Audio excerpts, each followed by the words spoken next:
கேது. புராண கதைகளின் படி பார்த்தா கேது வால்பாகம், நாகத்தின் வால்பாகமாக குறிக்கப்படுது. கேதுவும் ஒரு கெட்ட கிரகம்தான் பொதுவாக.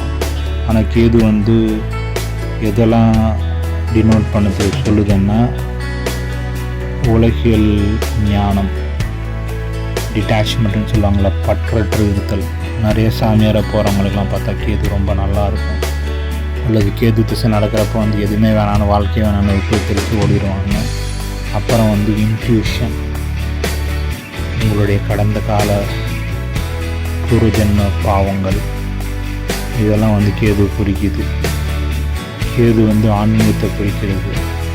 அப்புறம் எல்லாட்டையும் விலகி பிறவி மாதிரி இருக்கிறவங்க, இல்லை பிரிஞ்சு ஒதுங்கி இருக்கிறவங்க, அப்புறம் உள்ளுணர்வு, மறுபிறவி, இந்த மாதிரி விஷயங்களெல்லாம் கேது குறிக்குது.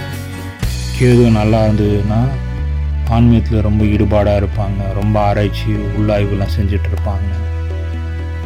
கேது நல்லா இல்லாட்டி அப்படியே ஆப்போசிட் எஃபெக்ட் கொண்டு வரும். கேது எந்த கிரகத்தோடு சேர்ந்தாலும் பெரும்பாலான நேரம் தீமை தான் செய்யும்.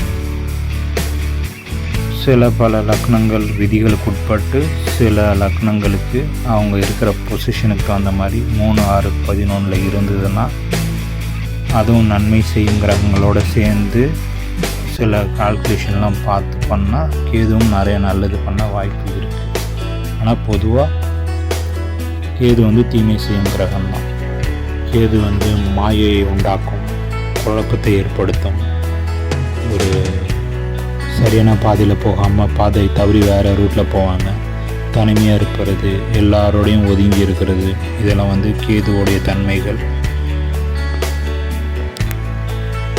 கேது உங்கள் ஜாதகத்தில் நல்லா இருந்ததுன்னா உங்களுக்கு மன அமைதி, திருப்தி, ஃபுல்ஃபில்மெண்ட்னு சொல்கிற எல்லாத்தையும் கொடுக்கும்.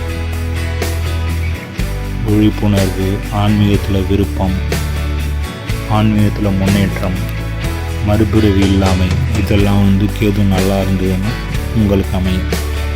ஒருவேளை சரியான பொசிஷன் அது இல்லாட்டி அது தீமை தான் செய்யும். இது பொதுவான விதி.